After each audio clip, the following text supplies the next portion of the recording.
What's up, Rewatchables fans? As you know, we've done live shows in New York, in Philly, in DC, in Chicago, LA many times. We've never done Boston. I've been saving it for the right moment. The right moment is here. It's going to be Thursday, March 27th. It's going to be the House of Blues, which is right by Fenway Park.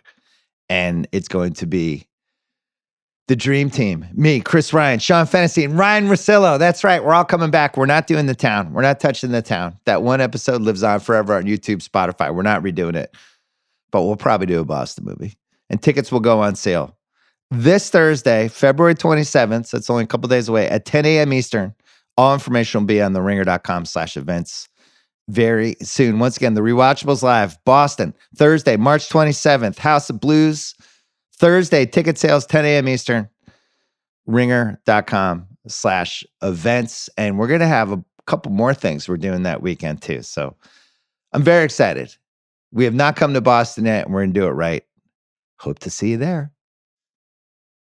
The Rewatchables is brought to you by the Ringer Podcast Network. You can find us on the Ringer Movies YouTube channel. You can also find us every episode now on video on Spotify. You can see our beautiful hosts, Joanna Robinson, Lathan, myself. We don't normally do this. We usually do movies we love and we can't stop rewatching, but it's the Oscars. And we're going to do Crash, which won the 2006 Best Picture Award. And it's unbelievable. And it's next. Get out! I just had a gun pointed in my face. Experience the most provocative and powerful movie of the year. We leave this man here, he dies. I promise I'm gonna find out who did this. Ebert and Rupert give Crash 2 thumbs way up. You had a conversation with God, huh? What did God say? One of the best films of 2005. What did you do? Crash. Rated R. In theaters everywhere Friday.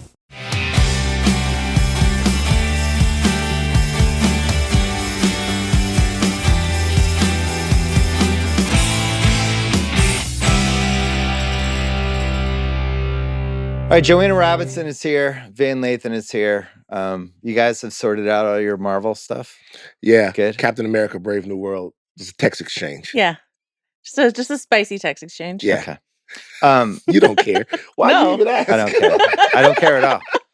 I do care about the biggest Oscars travesty of the 21st century, Crash winning over Brokeback Mountain. This is a weirdly watchable movie, and I would even say a rewatchable movie that is also now kind of a comedy. That's what you said. I want to know what mood you're in when you sit down to rewatch Crash. There's good scenes in this movie, but the totality of it leaves me going, I can't believe this happened. What's happening on a day where Bill's like, I'm gonna fire up Crash. I gotta get my Crash Flipping channels. on. Yeah. Oh, It's like, oh, Matt Dillon's running up the hill. okay. He's gonna try to save her in the car. Wow. It's like, all right, I'll watch this scene. Yeah, so I hadn't seen the movie in a while. I've seen it a bunch of times. I hadn't seen the movie in a while. It's not very rewatchable. I have not seen it since I saw it in theaters. Maybe we call it the hate watchable. This is Now we're celebrating. I thought it was the 20th anniversary of when it won, but it's actually the 19th anniversary. Now It came I'll out say 20 this years though. ago. When you get into the movie, there's just like a wave of nostalgia that hits you because of the cast. Yeah. And because of what place we must have been in society for this movie to have been made and been taken so seriously. Because like everybody in the movie is at a weird type of position in their career. Like, Terrence Howard is as hot as he ever was in this movie. But we don't know that in 2005 when he's making it. Because No. he has this and Hustle and Flow the same year. Yeah. This is it. Sandra Bullock is in a sort of, and Brendan Fraser as well. Like Brendan Fraser more than her. Brendan Fraser's in a weird limbo. It's almost over for him as a star. Right. Sandra Bullock is like, I'm being typecast in rom-coms. I got to break out of this. I'm going to play the biggest bitch who's ever been in a movie. Meanwhile, Michael Peña is on the rise. Yeah. On the rise. Never. This is his first big job. Like Cheadle is taking control of his Hollywood A-list status in this one because he's also a producer. And then you look throughout the cast, and there's just other people who this is either their first big serious thing, they're making a turn, or Matt Dillon near the end of being a major star. Right. But this was supposed to be sort of his revival. Yeah. And it didn't quite work out that way. Although he did get nominated. He did. Which I was shocked by. He was the only actor nominated out of this movie, and that's just one of the many delightful things about Crash. What did you think on your rewatch? I agree with Van. I don't think I've seen it. I saw it since I saw it in the theaters, but I remember it so well. So rewatching it, I was like, these are sort of iconic, comical, but iconic film scenes. You know, the Matt Dillon, Thandiwe Newton car crash scene, Michael Peña with his daughter. Like, there's just a bunch of moments. Sandra Bullock falling down the stairs, whatever it is. You know, there's something for everyone. But I just remember this movie so well. Why did she fall down the stairs? You know what I'm saying? It's like It's karma, man. I know, but like, and she had a lesson to learn. Why did she fall down the stairs? So we could find out that Carol's a bitch. It just, you know, that's the kind of she thing. needed the scene with the maid. Yes, you're the only friend I have. There are a couple of scenes in the movie that get it devastatingly right.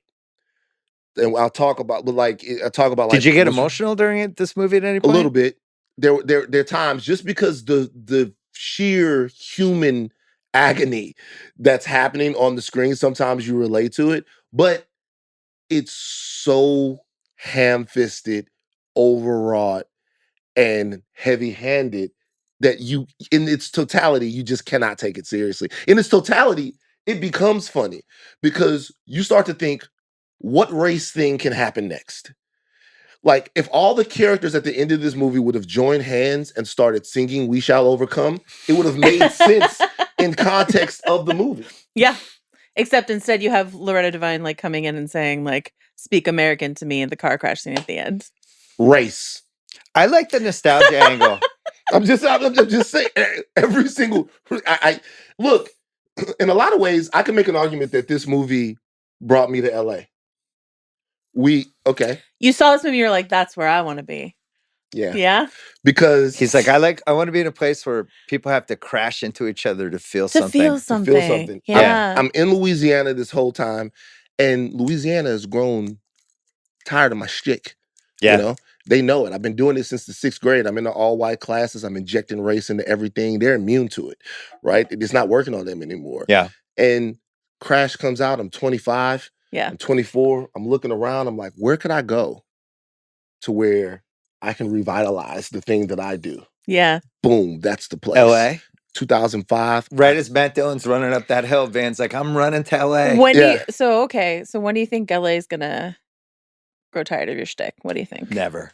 Probably not. Yeah. It's just too many people. There's too much shtick. He keeps adding. So like he added the hat last year. He keeps adding wrinkles. It's true. Yeah. Well, you got to come up with new gimmicks. Also, it's now the point that I've actually grown tired of the shtick. Like, I came to the Ringer and now I just want to talk about Star Wars and basketball all day long. But every time I walk down the street, NFL draft, somebody grabs me and they go, "You see what happened in South Carolina? They outlawed Negro." And I'm like, got to spring to action. Right. You're just on call at all times. So that's the thing. So we ride till the wheels fall off. The nostalgia thing, one of you mentioned, which I thought is an interesting point, because this did make me nostalgic for this pre-social media era of movies like this, where people kind of didn't know any better and they just went for it. Mm-hmm. And there wasn't like a fear of a backlash, because it was much harder to have backlash back then. Back then we had newspapers, we had early internet websites, we had like deep message boards. Yeah. No, I'm just saying, No, like there was less of a mechanism to kind of respond in anger to a movie like this. So this was a slow build, and I don't think people really got pissed off about this movie until the Oscars.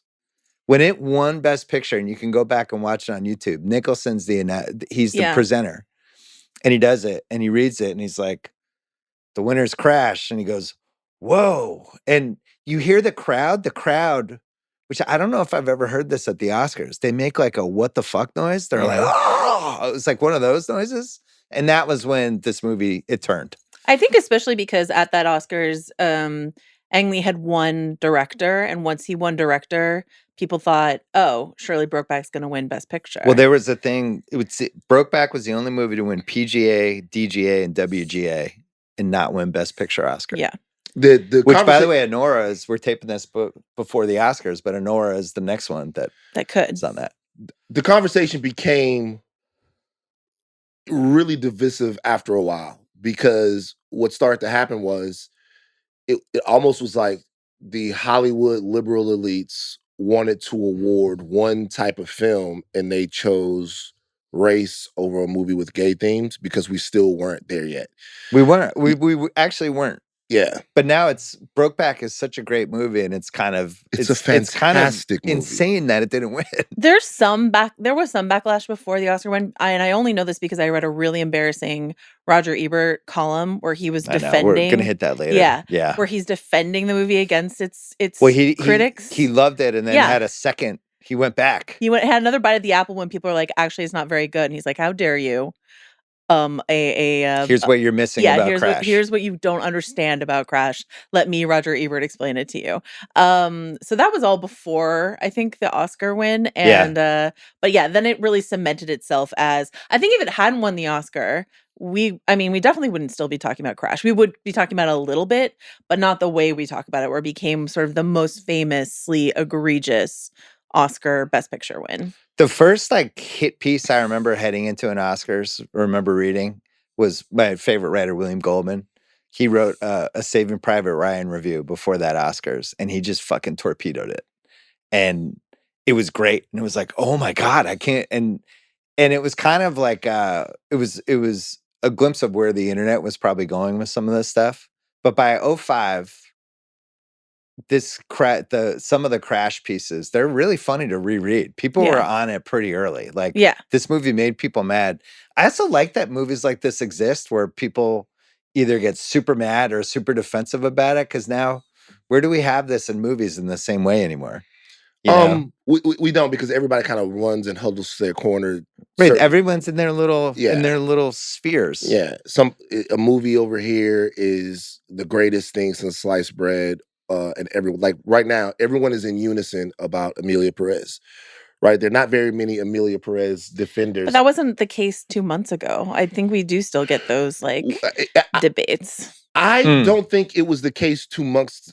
By the way, when I say everyone, I mean the people. The industry seems to love the movie, right? Right. You're saying the fantasy people? Yeah. They're on Letterboxd logging that they saw Emilia Perez. The people, everyone that saw it was just immensely offended by the movie. However, the critical acclaim for the movie is perplexing them. It's actually driving those people that hate the movie even more. Oh yeah. But you have two very distinct, different factions. Crash was a movie that people were told that they should love, and they were told that this movie is an incredibly biting and important criticism on race. The conversation that we all need to have. And then when you watched it, it was so comical. From the very first scene, it was so comical. I was like, what, for real? We supposed to take this seriously? Every single stereotype is approached and then sort of validated in the movie to a point to where it kind of doesn't mean anything in the end. It's just funny. I think the other difference, there's if you want to talk about online outrage culture, that's one thing, but there's also we aren't all collectively watching movies like this anymore. This is a $7 million movie. It's a small movie. I don't think you get the people, as you're saying, don't go in droves to see this in the theater. If they're watching it at all, they're maybe watching it at home in the background. So you won't get an opportunity for people to have that kind of debate about a movie like this because they're streaming, I don't know, White Lotus instead or whatever else they're watching. Cheadle gave it real credibility for me when it came out. The fact that he was a producer. It didn't get made without him. Yeah. Yeah. And just at the point of the career he was at, I just really liked him. He'd been in stuff I liked, and the fact that he was in it was like, oh, maybe. But it was, even in 2005, pretty notable that it was a white director. And that's something in 2025, there's no way a white director makes this movie. I think it's zero chance. No, it's interesting. I don't know. You think not a zero chance? I don't know. We're just not that far away from Green Book. There's just every time I think we're done with something like this, every time I think we're done, we come back to it. So they'll never stop making Green Book. I have a list of movies like this later. They'll never stop making Green Book. They'll never stop making the movie where white people solve racism. That's going to exist, so you guys can feel good about yourselves in perpetuity. Thanks. But so I'm so happy. Yeah, you guys always will have one of those. Thanks. This movie, though, I feel like can only be made by a white director. Okay, Oh, why? well, yeah. Crash. You can't. A black man cannot have directed this movie. Why? Because the movie it's a movie about race that's obviously made by somebody white. Yeah. It ignores, in my opinion, so much historical and contemporary context to put everyone in these trite, stupid, like racial stereotypes. It's working so hard to make you believe that we're all a little good and we're all a little bad. The movie actually has one of the most grotesque scenes of police misconduct that I've seen in a movie. You know what I mean? Beyond like a cop just shooting somebody, Yeah. like literally a sexual assault, then has that exact same police officer save the black woman's life. You cannot justify that scene. And I If think you it was are- like 12 hours and later. be a black director. You cannot justify that scene. And be There's the no way. hero. Yeah. And be the hero in that moment. Matt Dillon running up that hill to be the hero. It's a hero shot. with Like the Yeah. hero music too. Where it's Yeah. like, Uh-huh. there's like no possible way you could justify that scene if you are Steve McQueen, Barry Jenkins, Ryan Coogler. Like you can't. It's impossible. Also, to your point, I think all the racism is so obvious and broad that it just ignores the subtle or like microaggression factuality of how we navigate our lives. And so everyone is such like a caricature of a racist that Yeah. it can make you feel good a white person watching it are just like, well, I'm no Sandra Bullock, so I'm fine. I'm not racist, you know? Right. The movie starts off with these. Obviously, there's a scene before that, but two guys who we don't know are carjackers. Right. One dude is Ludacris's character is ridiculously hyper aware of every racial microaggression that exists. He's also hyper aware of this entire construct of American racism. And he's even talking about how big the windows on the bus On the are. bus are, yeah. All of that stuff, right? He's what you would consider to be woke. However, he has chosen to be a criminal with a code that he doesn't rob black people. He's got this entire worldview, this entire politic, yet he's chosen to go out there and be a criminal. The moment they got, because we got guns, I'm like, yeah.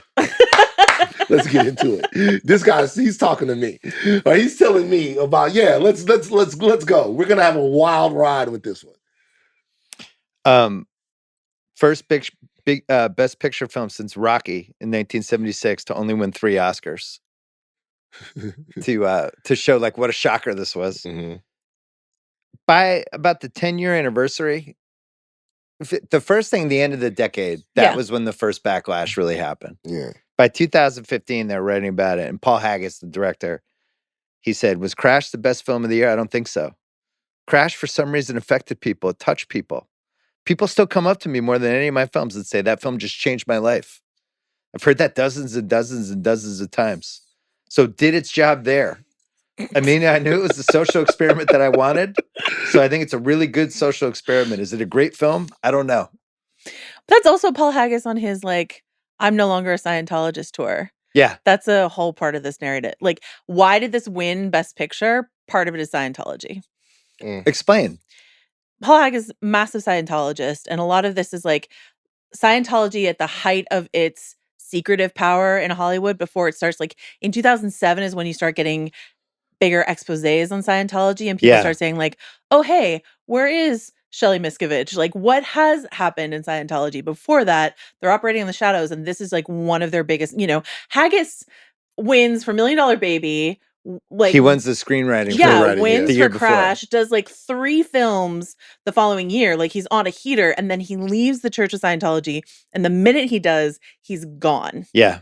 And that's just like, I'm sorry. I mean to sound like conspiracy Joanna, but that is connected. I'll give you the background on him. Longtime TV writer in the 80s, 90s, early 2000s. Won the back-to-back screenwriter Oscars. Walker, Texas Ranger. Won best film for this movie. Yeah, did Family Law? Was that with the bald guy? I don't know. I don't remember Family Law. 35-year Scientologist, left in 2009, 3 years after he wrote Casino Royale, which is like his last big Hollywood thing. And then he's one of the ugliest Me Too stories. Yeah. Had like a civil suit for rape and Got bankrupted by it 2 years ago, claimed that church framed him, and Yeah. Then he had ugly, another pretty ugly joint. reading. Then he a had couple. another thing. He got like after that. arrested abroad. Yeah. So yeah, that's part of the history of this movie. Yeah, I don't talk about them people. So The cast includes 2 future Oscar winners. Brendan Fraser and Sandra Bullock. Terrence Howard, Matt Dillon nominated, Cheadle nominated, Michael Peña, Ryan Philippe, kind of tail end of the Ryan Philippe era.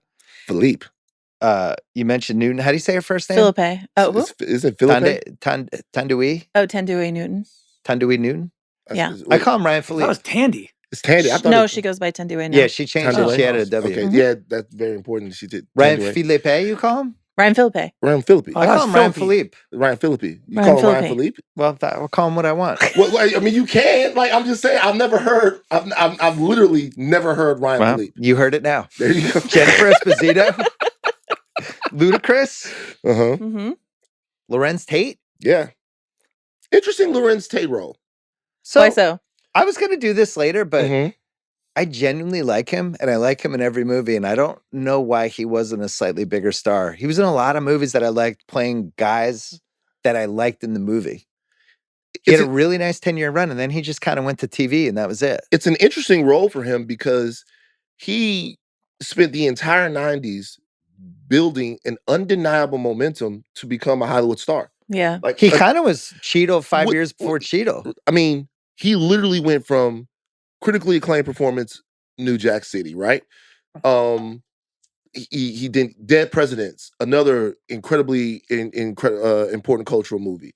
The Postman, like that's your big, huge Hollywood joint, right? Then he has his starring role, Couple rom-coms. a couple rom-coms. He has Love Jones, beloved film. Then he has Why Do Fools Fall in Love, which he's Frankie Lyman. That's your big biopic. He spends all of that time building up, and then when Crash comes out, he plays he plays a lot younger. He plays like a 21-year-old, 22-year-old kid, which in and of itself is interesting. Yeah. And then 2, he plays second fiddle to a lot of people that it felt like he should have been on their level. Yeah. It felt like he should have been it felt like it made more sense in actually Don's role.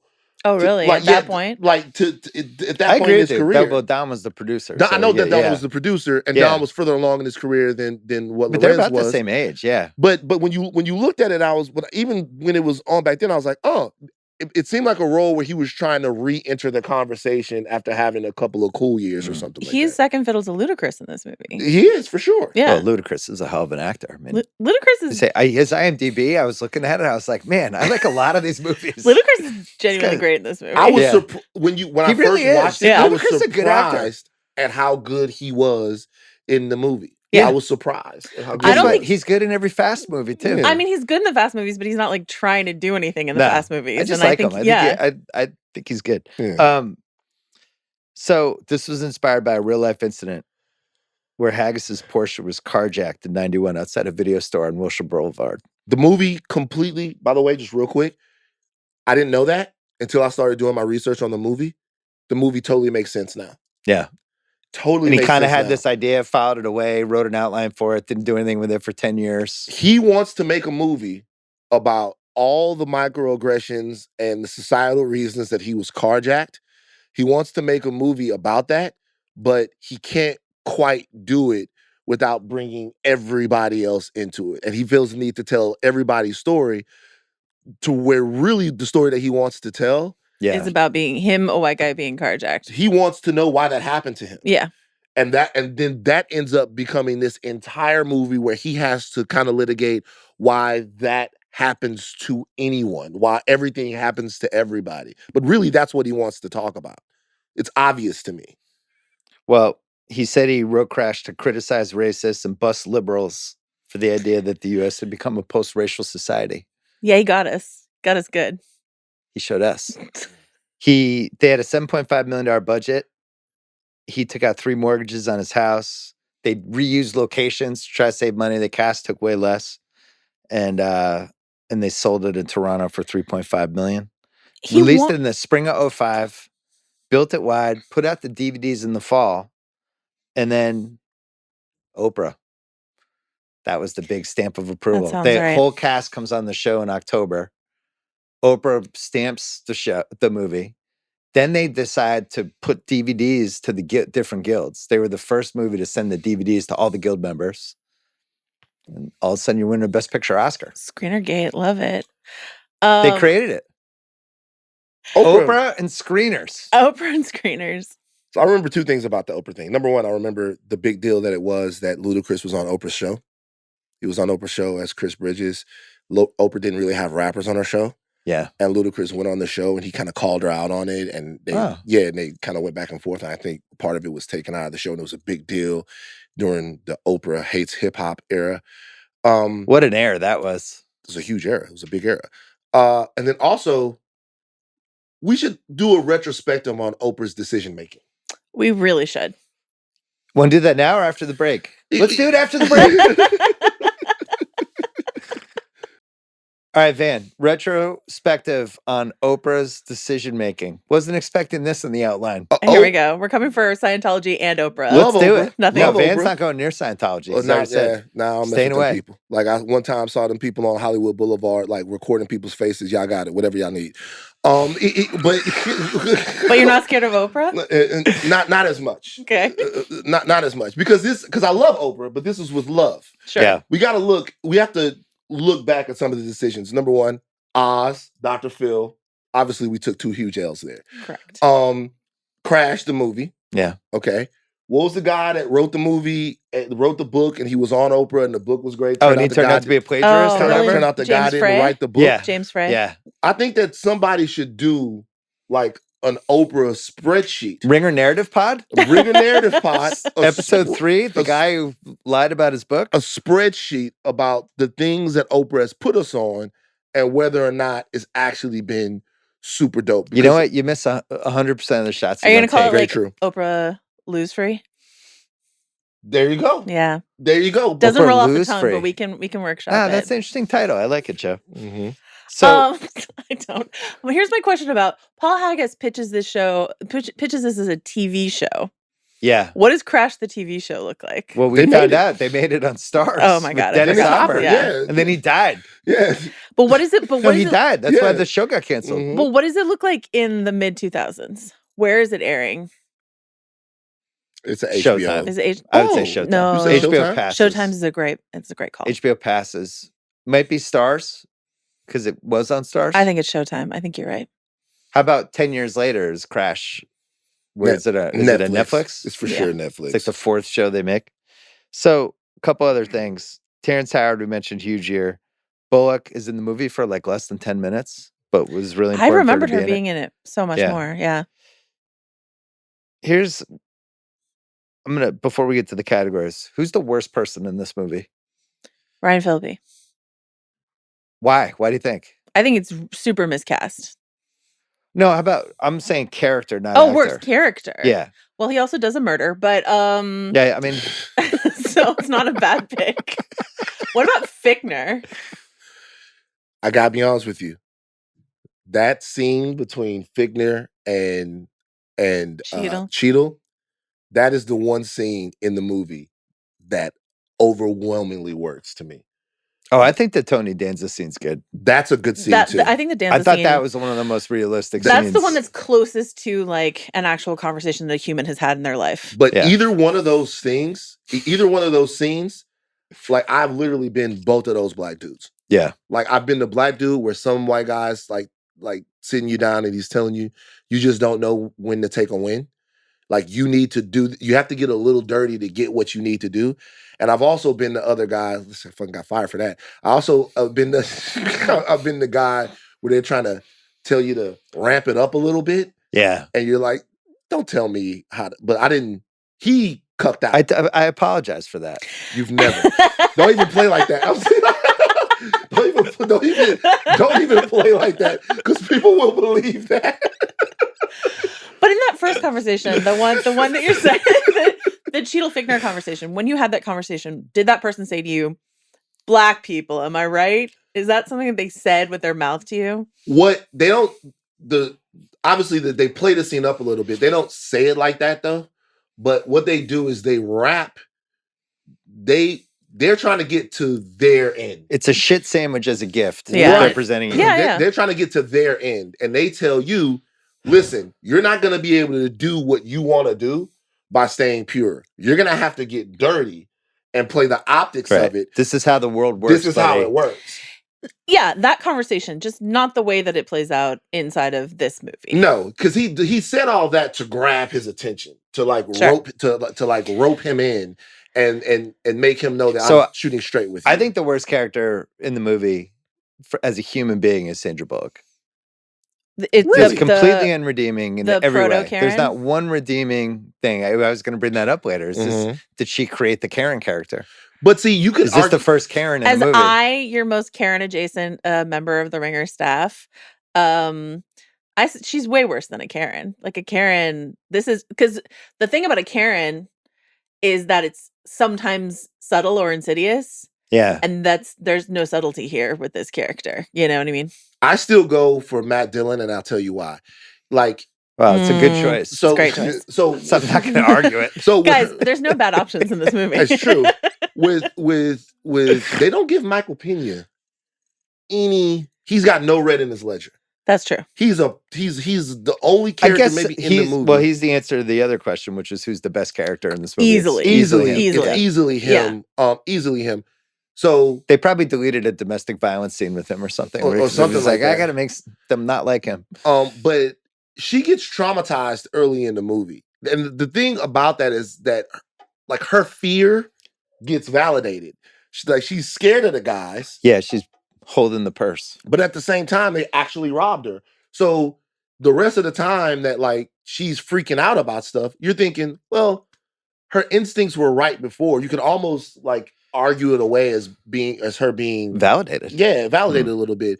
But with him, he literally is having issues in another area of his life. He's the nightmare police officer. He's the cop that's having a bad situation at home, that's having a bad day, that got stuck in traffic, and because of that, he kills or assaults you. Like, he did save the lady at the end, and he is going through something with his father, but that's like the worst version of the fear that a lot of people have of the police. I think there's also, I mean, for me, it's because it's all systemic. The Brendan Fraser character and the Fichtner character and that whole, office, again, it's subtler, especially the Brendan Fraser character, who you could argue if you're watching it, you think, well, he's close to a good guy. He doesn't want his wife to say racist shit inside of his house and stuff like that. But like, no, there's nastiness there too. And the nastiness that's hidden, I think, is much scarier than her, spewing it around the house. At the end, though, it looked like Brendan Fraser was... Oh, he's definitely fucking her. Getting it in. That's the type of shit that we're talking about. Deleted scene there, definitely. Yes. Yeah. Yeah. Yes. Yeah. Nona Gay. 100 miles an hour. Jesus. Where's Nona at? I interviewed her at the Ali Junket. I told you about that. Yeah. How'd that go? She's unbelievable. Yeah. I don't know why she wasn't a gigantic star. I don't really understand it. It seemed like she didn't want it. I don't think she did. And because there's a moment here, there's this, The Matrix, I'm missing one. Oh, and Ali. She was one of the most beautiful actresses of that decade. Yeah. It felt like it was all sitting there for her. It kind of seemed like at the end, she wasn't into it. Probably. Yeah. $6.5 million budget, made $98.4 million. Lowest grossing film domestically to win Best Picture in 18 years. Last Emperor. That's a great film. Won Oscars for picture, screenplay, editing. Nominated for director, Matt Dillon, and one more. Roger Ebert. Here we go. We love Roger Ebert. Every once in a while, he misses. The great ones miss. Larry Bird missed a couple game winners. Michael Jordan missed a couple game winners. Roger it happens. Ebert. Yeah. 4 stars. Best film of 2005.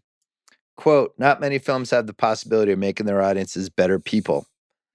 I don't expect Crash to work any miracles, but I believe anyone seeing it is likely to be moved to have a little more sympathy for people not like themselves. Give the context, though. What's the context? Give the context about Raj. Why this movie might have touched him and affected him. Oh, because of his wife. Yeah. Well, you think that's it? Yeah. I think that he watched the movie, and what do you think she thought of the movie? She probably was like, Raj, that shit sucks. But she was probably like, man, I don't want to hear no more about that. Get that movie out of here. But he probably felt like in a place where he's been probably judged and people have made a lot of decisions about him and his life because he's married to a black lady. He probably looked at the movie and went, huh, I get it, because some of the shit that Raj has probably got probably came from the black community, which sometimes can be deified in conversations about race relations. Yeah. So a movie that paints everybody as a little fucked up, he probably was fucking with it a little bit, a little more than another critic would be.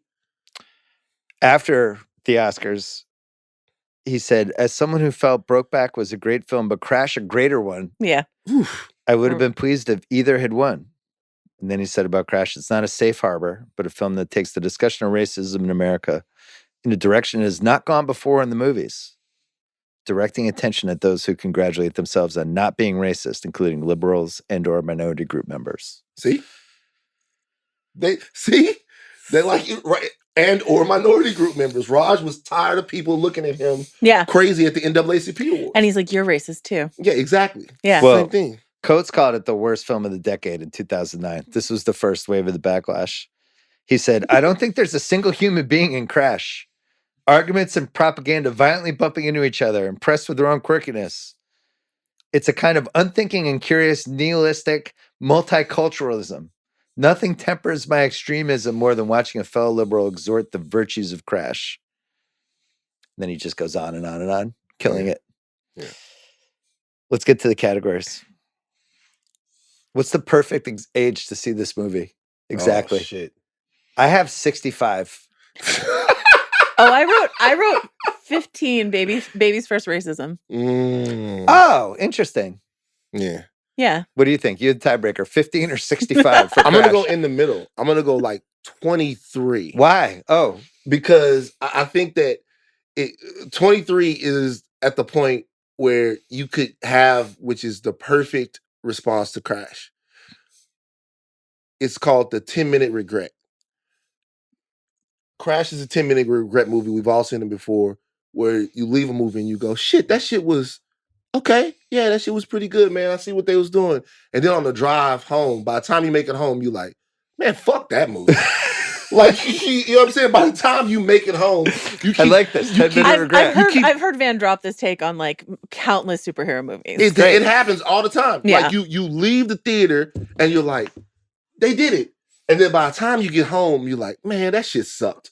Like, and Crash is the perfect movie and the perfect time at 23, 24, you think you know the world. You know just enough to know that what you saw is bullshit. There's a cousin to the 10-minute take, which was my stepfather after we saw Godfather 3. Yeah. Which is I've just lost my leg because it got bit by a shark, but my dad is telling me it's okay. We're leaving Godfather. He's like, no, it was okay. It was okay. It was good. There was some good stuff in there. Okay. And I was like, I have a bloody stump for a right leg.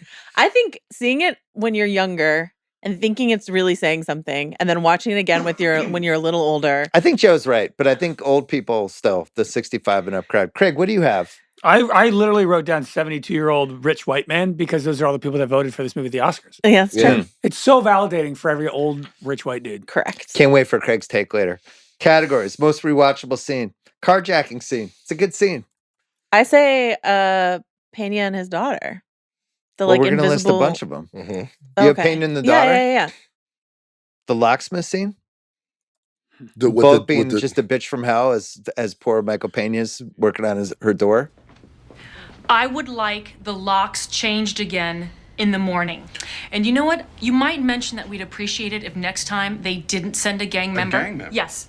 Well, you mean that kid in there? Yes, the guy in there with the shaved head, the pants around his ass, the prison tattoo. Those are not prison tattoos. Oh, really? And he's not gonna go sell our key to one of his gangbanger friends the moment he is out our door. We've had a really tough night. I think it'd be best if you just went upstairs right now. And what, wait for them to break in? I just had a gun pointed in my face. You lower your voice. And it was my fault because I knew it was gonna happen. But if a white person sees two black men walking towards her and she turns and walks in the other direction, she's a racist, right? Well, I got scared and I didn't say anything, and 10 seconds later, I had a gun in my face. Now, I am telling you, your amigo in there is gonna sell our key to one of his homies, and this time it'd be really fucking great if you acted like you actually gave a shit. This motherfucker Michael Peña was going through it. He really was. Rough 2 weeks for him. Like 2 weeks. This is like 2 fucking days. It's 24 hours. Yeah, like so he literally catches 2 calls. One where he gets called a gang member when he's a loving, devoted father. Yeah. Right? And then the other one where he tries to tell the guy, like, Yeah, fix your door. fix your door, and the guy goes off on him Yeah. and Just then wants screaming to at him. murder him later Yeah. on. Yeah.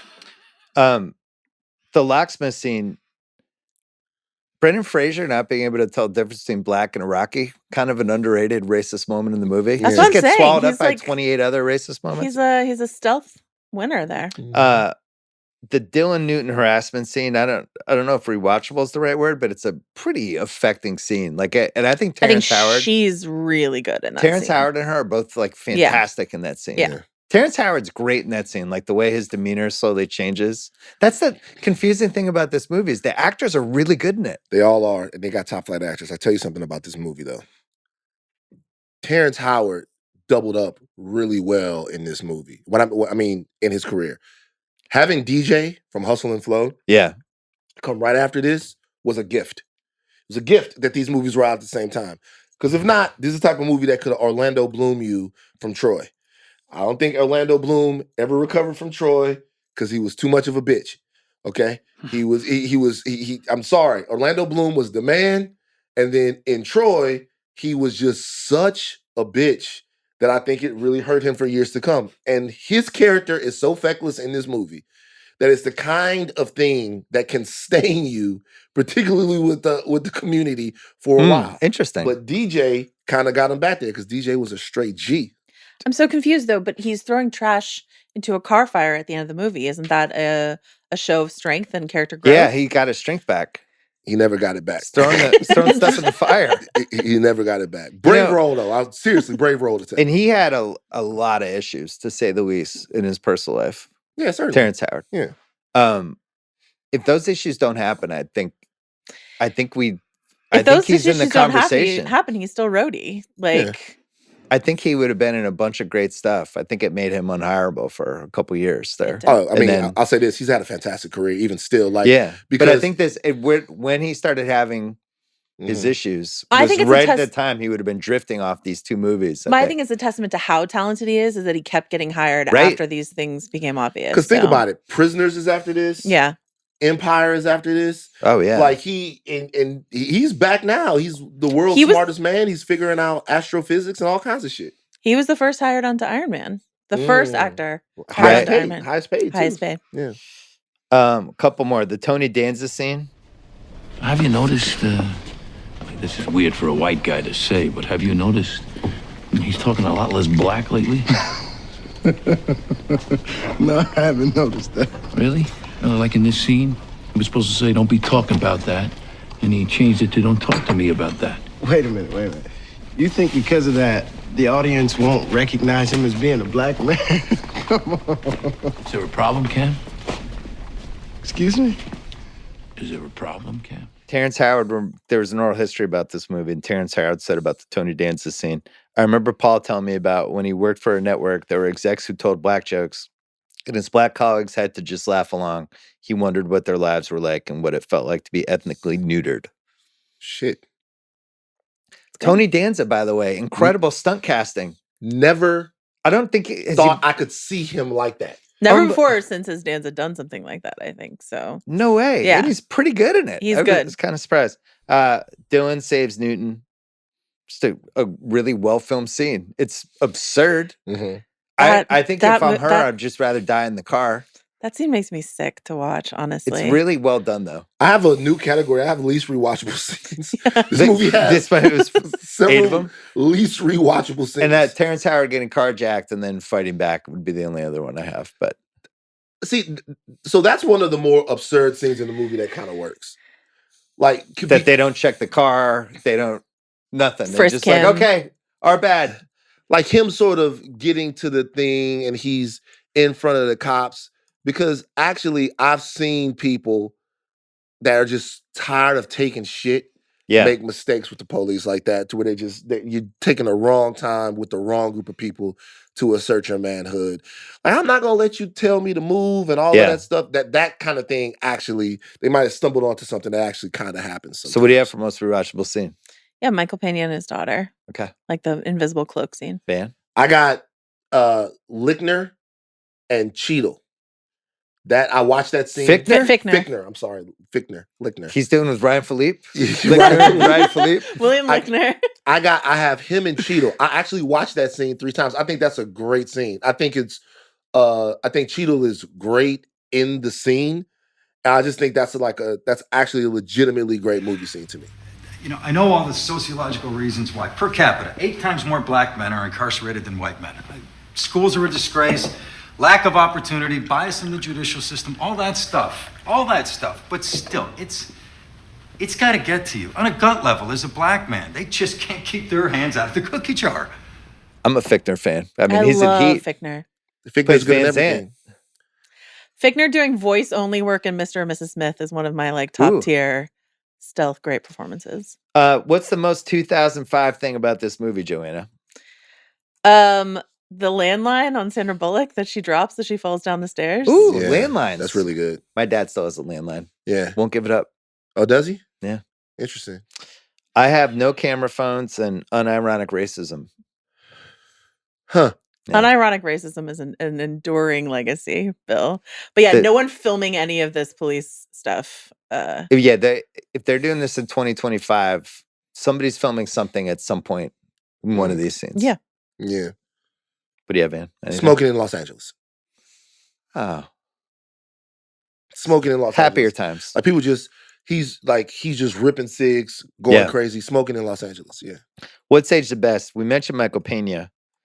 This is an important Michael Peña movie. It gets the train rolling for him as a movie guy. I'm a huge fan of his. I actually wish he was in more stuff. I agree. I was so fired up when he was in Landman. And then spoiler. And then he was fired up. And then Landman. he was literally fired up because they blew him up. Yeah. In one episode. I haven't seen it yet. Yeah. What do you got for What's Aged the Best? Anything? The MCU. A lot of MCU peeps in this. Oh. Yeah. 2 different roadies. Both roadies are Double in this roadie. movie. Double roadie. Michael Peña. Well, I think I wrote him down here. The dude who helped Iron Man is the shop owner. Yes. The Persian guy. The Persian guy. You're right. Who helped Iron Man. Yeah. So he should win the That Guy award. I forgot that he was in that. There's another great That Guy in this one too. But like the guy who helped Iron Man, and Michael Peña, Luis.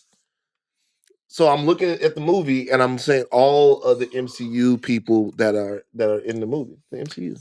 What do you have for What's Aged the Best? Anything good? Indictment of the LAPD, top to bottom. Yeah, that's aged nicely. You know something else about the movie that makes it very 2005?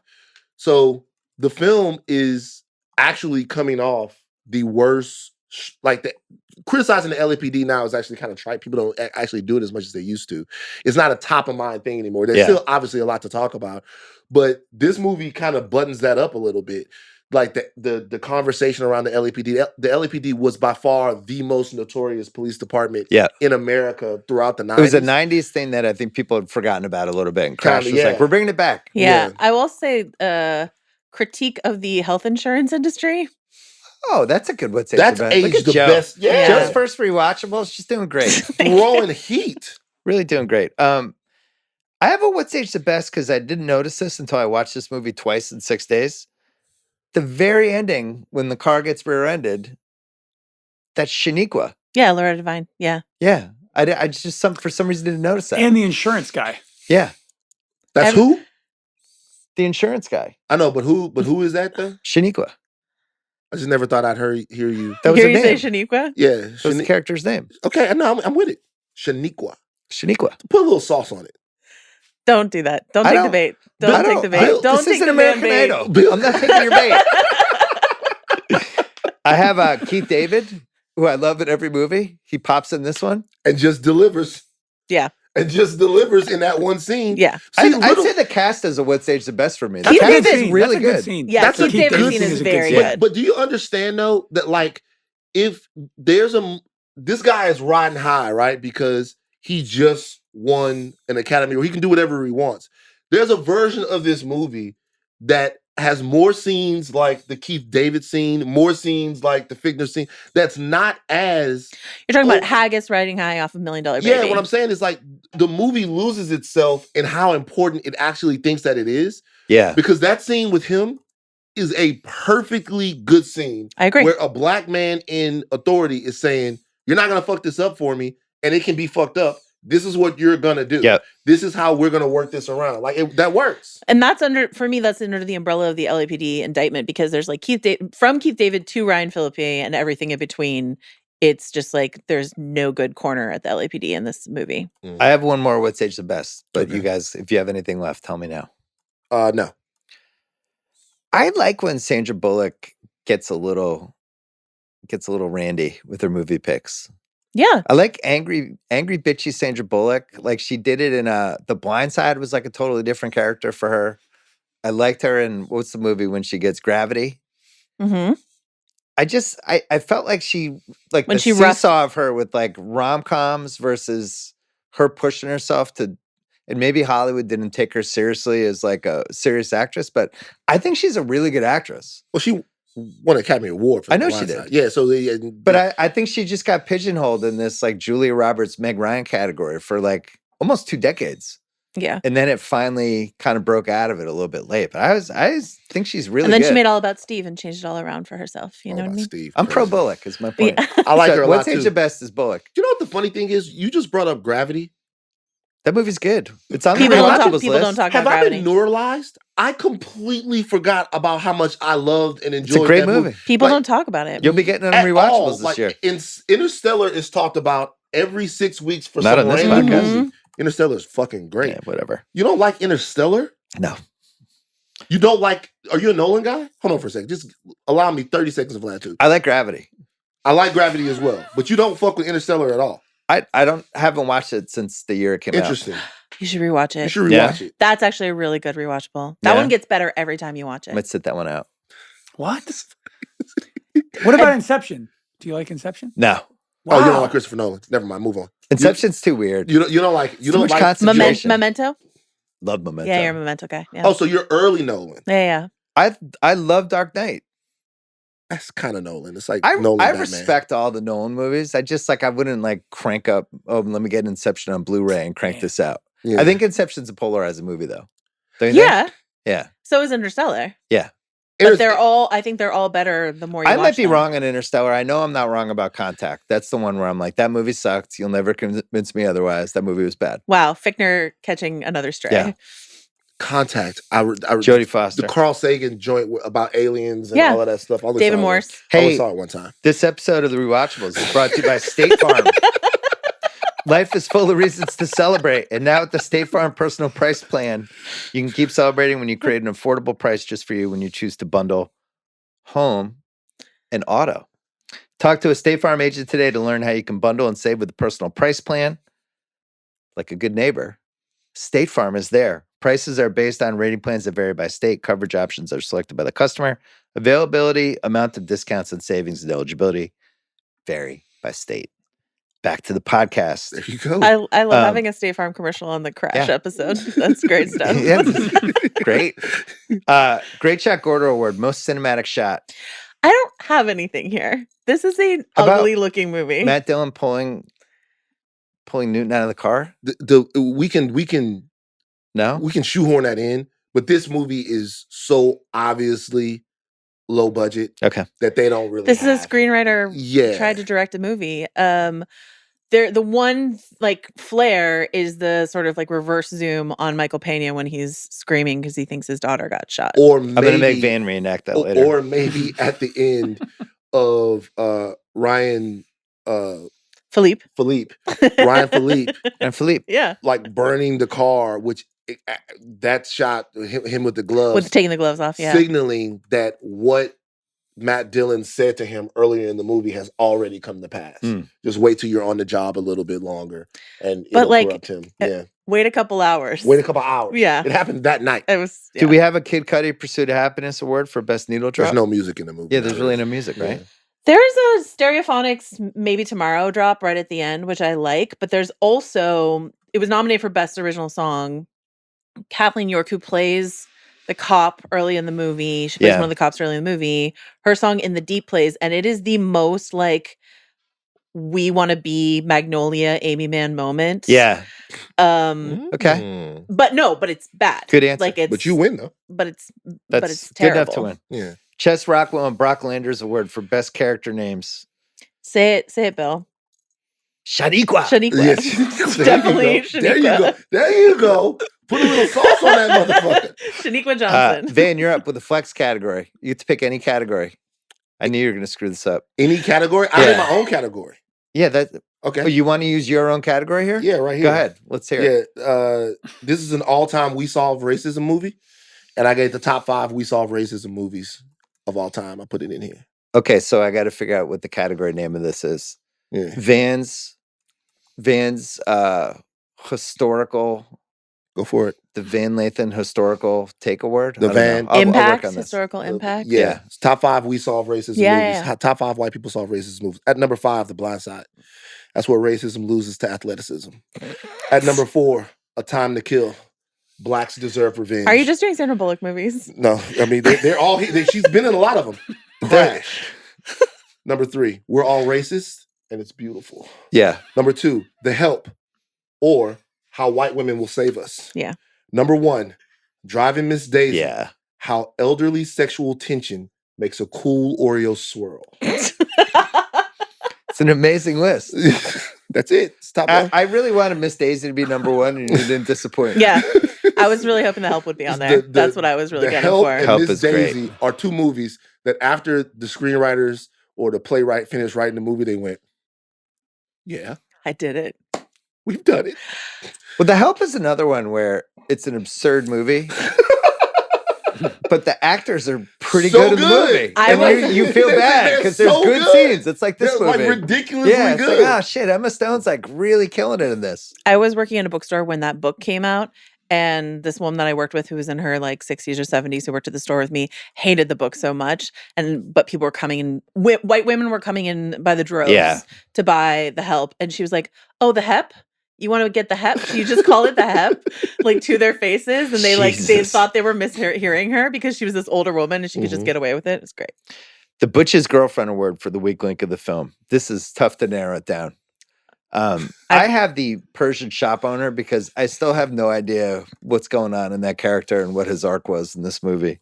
It's just a 9/11 commentary. Well, he doesn't realize he has a gun with blanks, even though the box says blanks. He can't read box. English. Yeah, he can't read English. It says blanks. He can't read English. She says that earlier in the movie. Like All he right, can't fair. read his insurance policy. He doesn't read English. Right. And his wife is Deanna Troi from Star Trek. I just need But to say that. don't the blank box even say like blanks where it explodes and there's nothing there?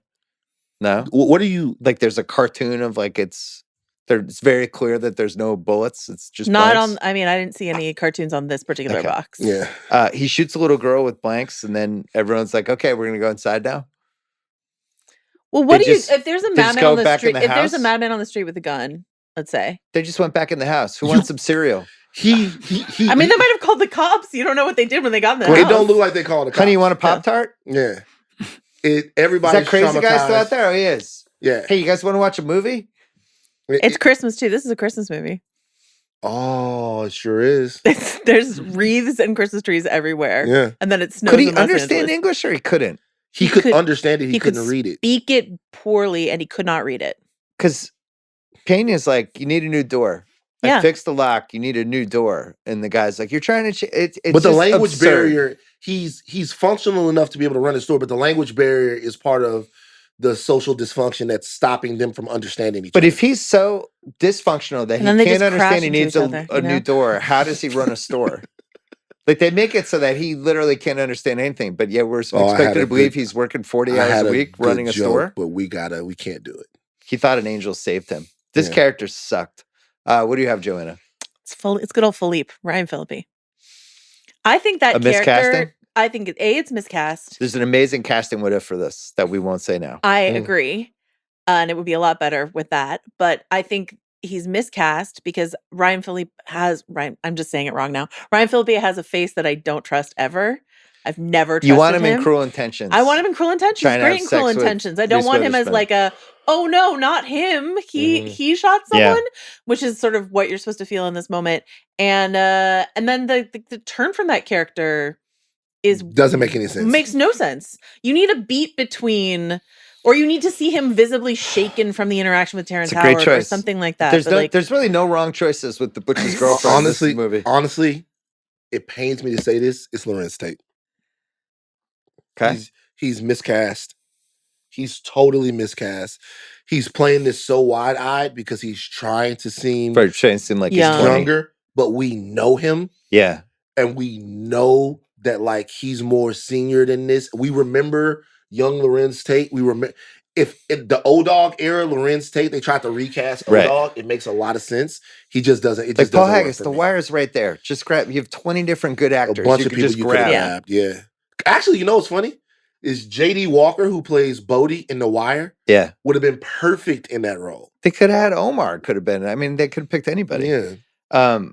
What's age the worst? Sandra Bullock falling down the stairs. This movie won for best editing. I encourage people to, if they watch this after, to watch how bad the editing. It's honestly like if we made like a Spotify movie about The Ringer and we just like did a quick cut to try to. It's so bad. They must have run out of money for that scene. 2 movies named Crash in 8 years is just weird. I think there should be a rule. If I was the movie czar, you get a title, you at least get 20 years with the title for the next one. Yeah. how good or watched does the movie have to be in order to? I think it has get to that make title? like at least like $5 million. Okay. Yeah. Did you see the other Crash, 96 Crash? I saw it in the movie theater. That was weird. Let me tell you something. That movie gets after it. That movie gets after it. I remember I had to see it. I remember going to Buffalo Video, Baker, Louisiana. And like and renting that movie, and a lady at the front going, judging you, son. That is a weird movie, and I still had to see it. He has Spader has sex with the cut in her leg. Yeah, we saw pitched in this text exchange a James Spader Freak era rewatchable series. Rewatchables went with Spader. Yeah. Do you know the other Crash, Craig? No. Oh, Craig. Oh my God. Craig, you got to get dirty. That is Craig, you know what? So we already did 8mm. But what we should have done was fucked up movie month. Yeah, we should have done 8mm. Crash is too fucked up. Dog, that's one that deserves a revival. We should just done now. Crash month. Are there 2 other movies named Crash? Yep. I bet there are. I'm gonna start taking clips from Crash and just putting them on my Twitter without any context. I am. That's a crazy movie. This is the new cowboy hat. You should have done that new after the shtick. Luka Doncic trade. You should just start clips of Crash. What do you have for What's Age the Worst, Joe? The Matt Dillon hero that's easy turn. Easy work. The Matt Dillon stuff, and the fact that he's then the only actor nominated for this movie. Do you remember? Have you seen that clip? Well, there's a reason for that though, because Howard, they wanted to push him for Hustle and Flow, and I think Howard would have gotten nominated over. Yeah, Dillon. but there's a lot of other great options. That's not Matt Dillon. There's this clip that comes around to me every so often of Aubrey Plaza hosting the Indie Spirits Award when Black Klansman came out, and she was like, Adam Driver, congrats on being the only actor nominated for Black Klansman. You're the best one in this movie. And that's what I thought. That's what I thought when I saw Matt Dillon was the only actor nominated for Crash.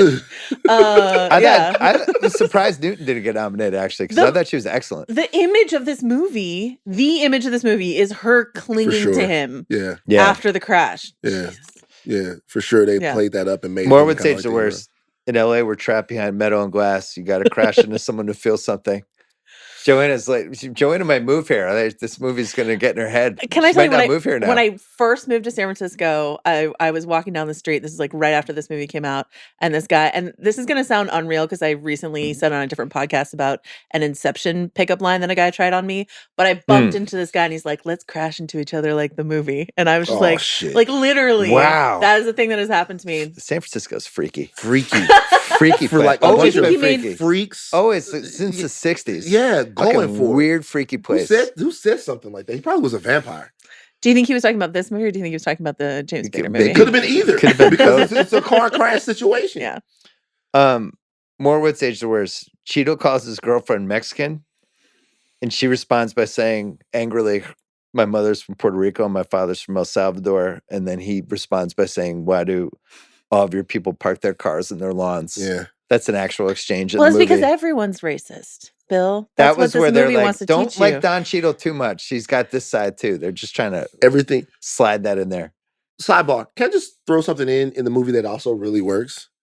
the whole thing with Don Cheadle and his brother and his mother, that's effective. Yeah.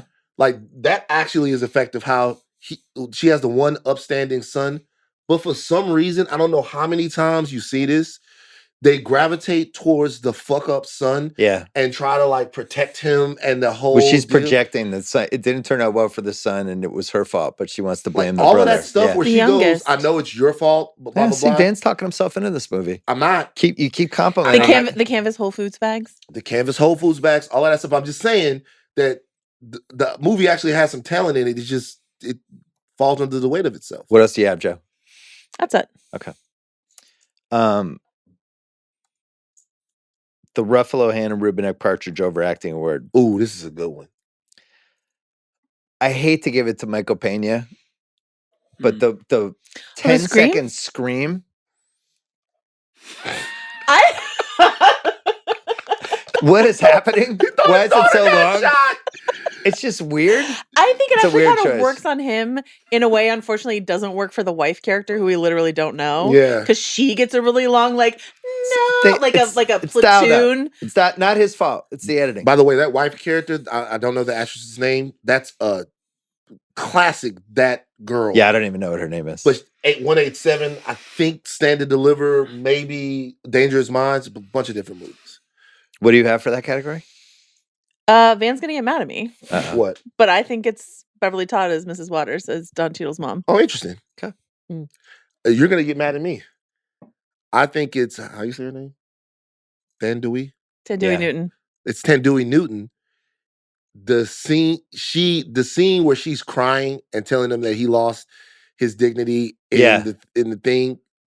She has a cry thing that she does. She's supposed to be sometimes. drunk, I think, is part of it. Or you're talking about the one where she comes to his Well, she comes to his job. Yeah. Oh, yeah, yeah. after. Oh, I yeah, agree. yeah. I don't like that scene. Yeah, she I has- think the bedroom fight is good. The bedroom fight is fight's good, but Yeah. she has a cry thing that she does. Her cry is like overpowering. Ugly cry. Ugly cry that she does. Joe, you have a flex category. What do you got? Oh, I sent am you 40 stealing options. in honor of House of R. I'm stealing the Mallory Rubin award. Did this movie need a better or an additional sex Oh, scene? that's so great. That's a great one. I'm sure I'll be so pleased. And I'm gonna say we deserve to see Brendan Fraser and Nona Gay have sex. Yeah. When Sandra Bullock Let's go calls him at hard the R for end. this movie. Yeah. When Sandra Bullock calls him at the end. Hard R. Be careful. Yeah. Hard R. Yeah. Well, there's R and there's hard R. It's like borderline NC-17. You know, that was something I never knew was a thing. What? Hard R. Hard I R? heard somebody say hard R for a movie. and I Hard was R's like, a what are you thing. saying? You can't I say didn't make what- it up. But if you say hard R in a movie Yes. that's about race, I agree. You know, I just maybe- didn't know hard R was ever a way to describe an R-rated movie. Interesting. Soft R, hard R. Soft R. Yeah, I didn't know that. So you just want him to knock some boots. Well, I just think when Sandra Bullock calls at the end and she's like, I fell down, and he's like, your friend's a bitch. Right. He should have been having sex with her If rather they than just would've- like glancing at her at the elevator. You know? And you know, if they cut in, I don't want to direct the scene, but if they cut to Yeah, him, you do. like in the middle and he's out of breath, he grabs Yeah. the phone. Huh? Yeah, that's what I'm saying. You know what I mean? Yeah. Like in The Wire or in any of these Or they other- do the internal affairs where it starts with him and it Pans scales out. back. Yeah, and then you Yeah. find out that he's having sex. Good one. Mal Thanks. would have been honored. Mm-hmm. The CR thinks Luke Wilson could have been Harrison Ford Hottest Take Award. I already gave mine. I think Bullock's character was the original Karen. You guys disagreed. Did you have a hottest take for this? No, she's the I think it's the first Karen. I Yeah, think it's she's like the the- Neil Armstrong of Karens. right. I think there's a really good short film in here that's just the ludicrous scenes. Chris Bridges, our guy. Yeah. Yeah. Gave it back to Oprah. Edited it out. Just Never put heard to- from just, him again. Just Yep. put together the ludicrous monologues, and I would rewatch. That's rewatchable. to He's me. good. They could have the movie needed more ludicrous for sure. Mhm. You have a hottest take or we keep moving? No, my only hottest take is this is the least effective anti-slavery movie I've ever seen. Okay. At the end, Certainly not hot. at the end, he literally frees slaves. He literally frees slaves. He gives them $40. 40 No acres mule. and a mule. No mule. Oh, interesting. He gives them Oh, $40. look at you. $40 he gives them, tells them he's completely racist to them. And at the end, you don't really feel good about it. Yeah. You see a guy sink down like on the street, and you're like, he's just gonna stay he's there. just gonna stay there. He's Yeah. gonna be there in perpetuity. Yeah. Were they trying to say something with one of them goes into a video store and sees all the choices for movies? Is that like hitting us over the head Story with has something? the ability to transport and change us, Bill. Yeah. He's looking at all the MCU where it's going. Casting what ifs. Yeah. Couple good ones. Forrest Whitaker was supposed to play the Terrence Howard role, but the filming got delayed. I thought the Cheadle role. Is the Howard role? I have Terrence Howard, but it's one of them. Cusack was attached to Matt Dillon, had to drop out. And then the big one is Heath Ledger was supposed to be Ryan Felipe and dropped out. And this is kind of a different movie if he's in it because he makes Brokeback Mountain instead, so good for him. But yeah, I think Heath Ledger. I actually have different casting ideas for that role, but I think Heath Ledger is a huge improvement in the Ryan Phillippe role. That character still needs one more scene at least to get where he gets. Could it be like a Monsters Ball cop Heath Ledger performance? Wow, Monsters Ball. Haven't thought about that in a long time. I like Josh Hartnett. Not on the Rewatchables list. It's well, there's certain reasons why it's rewatchable, but that's on the Josh Hartnett could have played that young cop. You know what? When you said the John Cusack thing, he should have done it. No, Cusack in the Dillon role would have been great. It would have been fantastic. Genuinely great. Like legitimately great. I don't know that I've ever seen him play a role like that. Like he's tried to be bad guys a couple times, and but not that kind of not like weird that. movies. I think seeing him like that would have been super awesome. I think Cusack would have been. I think of those three, Heath Ledger's like sort of the big one, but I think Cusack is the stealth. This would have been a much better movie with Cusack in the Matt Dillon role. So best that guy, it's the guy from Iron Man. That's a great one. You know who I have? Who else did you have? Jack McGee. As the gun store owner. That's mine. Gun store owner. That's mine. Yeah. I looked at his CV. This guy usually plays cops. And here are some of his character names that he's played. Detective, sheriff, deputy, the chief. There's so many roles he's played that it's just like the name of the rank of the police officer. I remember him from Scrooged. Yes. You can barely see them nipples. Scrooged is my favorite Christmas movie. Like you remember Scrooge? I remember that. Yeah. Like you can barely see them nipples. Like Fichtner used to be that guy, but then he became Fichtner. He did too much good work. Keith David was also that guy for a long time. Yeah. Yeah, it's probably somewhere in the 90s it flipped. I think it changed with Something About Mary. Yeah. Yeah. Deanne Waiters Award. Jennifer Esposito is eligible. Probably, yeah. She's great in this movie. Yeah, she is. I always liked her. I never understood why. They just didn't have anything for her to do. I always felt like there was a better career for her. They just didn't have enough for her to do. Every time she's obviously gorgeous. She's talented. Yeah. Like, they just didn't have enough for her. She's dope. Like there was no series for her. There were not a lot. There was like a feisty policewoman series that she should have been on CBS for 8 years. It's not too late for Jennifer Esposito. That's could have been take. Like whatever that when they started spinning off CSI Miami, all those. It could have been like CSI wherever, and just she's the lead. Deanne Waiters. One more. The guy who runs the chop shop. Lucien. I didn't want to forget him. When he says he's my pick, and when he says, "Do I look like I want to be on the Discovery Channel?" Right. Loved it. Love that guy. I like that guy. And also, I would say the woman at the locksmiths who like will not give up Michael Peña's name, who's just like smoking and over it and slouching in her chair and wearing all the eyeliner. I really liked her too. I was trying to remember the relationship that Jennifer Esposito was in. Eddie Murphy, right? Early? No, she was married to Bradley Cooper. But she dated Eddie Murphy in like the 80s. Oh, did she? Yeah. Interesting. I didn't know that. Bradley Cooper. 2006. A lot of choices for Bradley Cooper. Yeah. Recasting couch director or city. Joe has something. For, okay. On the Ryan Phillippe role. Yeah. Matt Damon. Oh, almost like Departed type character. Yeah. Departed. Is he too old? No, he's the exact same age as Ryan Phillippe. I looked up actors that were the same age as Ryan Phillippe. He's the exact same age. This is the year he made Eurotrip and Ocean's 12. Yeah, he's available. Eurotrip, greatest cameo of all time. Also, additionally, Tobey Maguire, Casey Affleck. Casey Affleck would have been really Casey good. Affleck. That's works. a good one. Yeah. I think Josh Hartnett works too, but Casey Affleck works. I don't think Josh Hartnett is good enough as an actor. Not at that. I like late stage Hartnett. I have a director for the recasting. Quentin Tarantino's Crash would have been unbelievable. Oh, brother, N-words, bro. It would have been 3 hours and 30 minutes. It would have been amazing. You just wanted to see Sandy's feet more than when she fell down the stairs. This movie would have gone down the inward path, bro. He can't do it, dog. Spike Lee's crash would have been interesting because then Spike Lee's crash a lot of crane shots. You know what I mean, of people. More some Cheadle. jazz.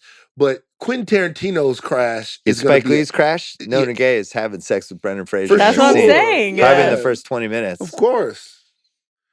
Thank you for not doing. I recast Crash in Boston. I was dreading that monologue. Thank you for not doing it. We're just gonna keep moving. Crash is Boston. No, I'm not letting you do it. No, moving on.